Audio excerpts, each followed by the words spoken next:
Hello. So today I thought I would go through another sort of tutorial haul I got from. This was from two particular shops from on which I bought from a charity shop, but I bought it through eBay. So, and there's these are these vintage Ladybird books, which they're small, as you can see, a bit bigger than a postcard. But however, the illustrations in these books were very good, and so I thought, I've made artwork with stuff from these books before, and you could do small collages based on them, or based on the individual page, or you can put them. Some of them, sometimes the images are good to go within larger ones, so they're not always for this is because how I normally do an art piece of artwork is I'll get my original base picture and build into that. So sometimes I will do some where it's that size and use the page as a base picture. More often than not, though, it's they make up the other elements, or they can make it be combined together with other things to make a bigger picture. So the charity I helped with this, in particular, in this time, both these for something called charity called Pilgrims Hospices. So they're the people that benefited from this. So they're all historical. Some of these historical books, some of these are religious books, and they're all based. I think they're all aged dated from around the 1960s. So some of these older ones here, well, some of the regular ones you expect from these Ladybird books. This is the cover. You've got the hard cardboard cover. Some of these older ones here, they're like this. They actually have a slip sheet, so that's even better because then this illustration here is also a potential piece of artwork. These on the inside, these blue and white ones, are not quite so useful to me, but things like this are good.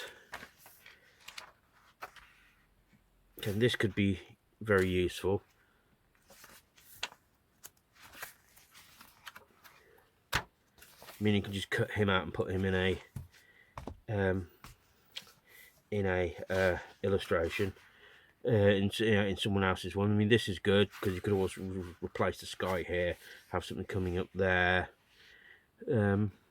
replace their faces. Again, this is good, it's a great foreground picture. You could just replace the background, or what can usually happen with ones where you've got sky to be replaced, because we've got a space book, could easily just replace it with something like that.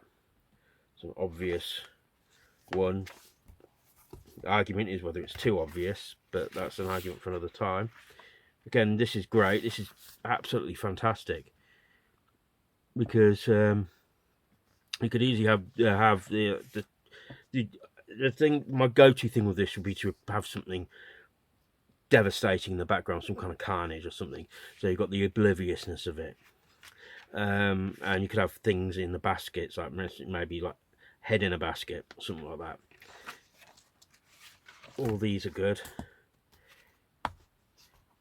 This one doesn't have. This one's still pretty good, but it's got these ones would be mostly like elements that I would put in other ones. Again, these old religious books can sometimes come up with very good images. In the past, have come up with good images for me to use. So, and it's not too dissimilar from the style of drawing from what you would get from these old encyclopedias or the vintage books, the vintage adverts. So they fit in well with them.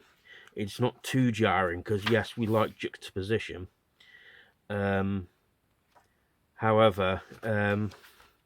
we don't want it to be too jarring.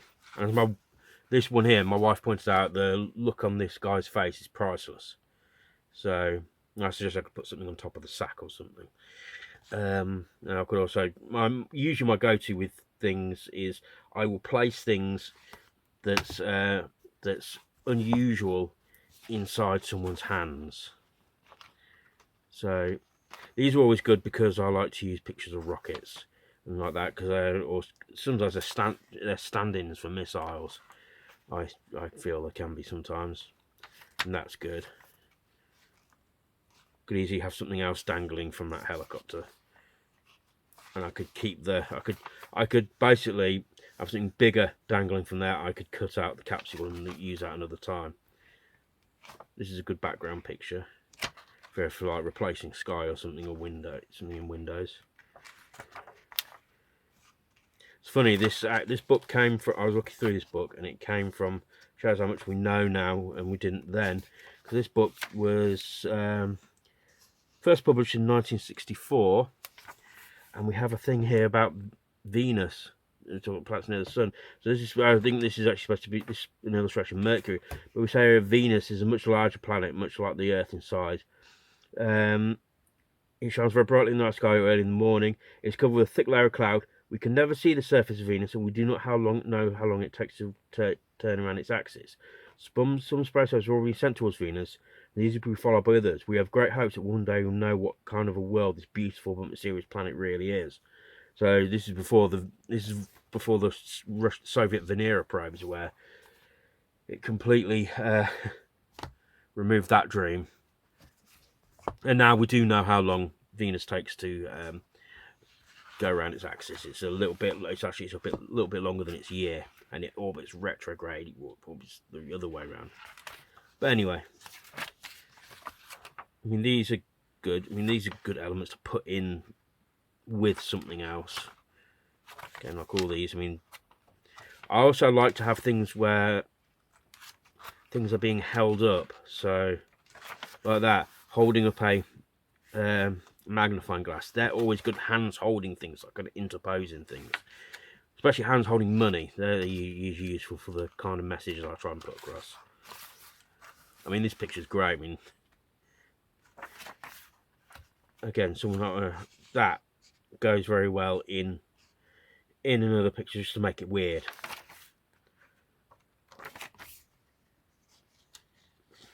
Again, just think of the things you can actually put into that view screen there.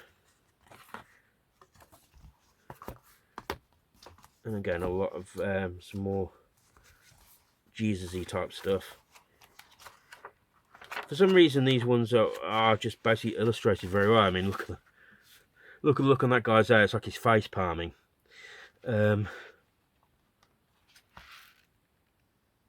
Again, sometimes it's almost like these pictures don't need much doing to them, but there are always things we can do. So let's have a look through this last one here. Again, this is good, and it's on a slip sheet, so I can always take it off. And I mean, these ones here, if I was skilled enough, I probably could cut them out, but I have not got enough patience or maybe sharp enough knife to do that. So one thing, actually, I don't know if this picture is repeated later on in the book. I have no idea. Yes, it is. It's repeated on in the book anyway. But anyway, so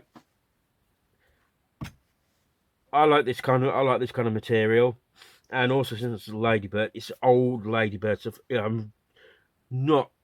I'm not particularly concerned that I'm going to get sued for this, get any kind of copyright infringement for into trouble for it that way, especially as, so. And either some people like to use, if somebody like to specifically use a religious type imagery for their work, this is the safer way of doing it, as opposed to using things from religious pamphlets. That is or books that are produced specifically by religious organisations, especially modern age, because that is a very dangerous game playing there. Because I once made the mistake of using some some images from the Watchtower Bible magazines, the Jehovah's Witness people, and I put them up on the website I had at the time, and I did eventually get a couple of rather stern takedown notices, and I was told by somebody, the editor for a humanist magazine I did some artwork for, he said, look, just be grateful they're asking you to just take it down. These people have endless money, and they're litigious as hell. They will not. They will just destroy you for the sake of destroying you, basically. So this is a bit safer. if you like to specifically use that kind of. I'm mostly using because of, it's this type of painting that goes well with other types of. It's a kind of illustration that has kind of died out now.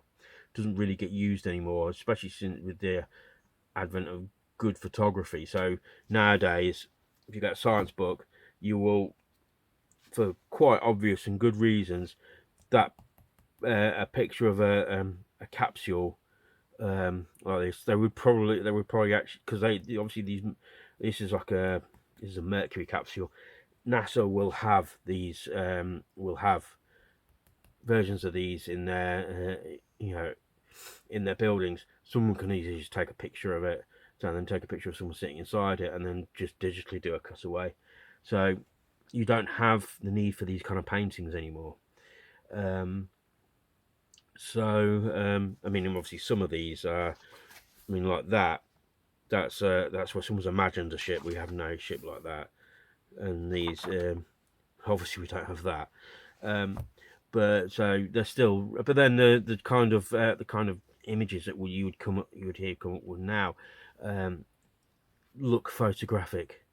So things have got a lot more sophisticated now. So these kind of images, you don't see them anymore, not very much.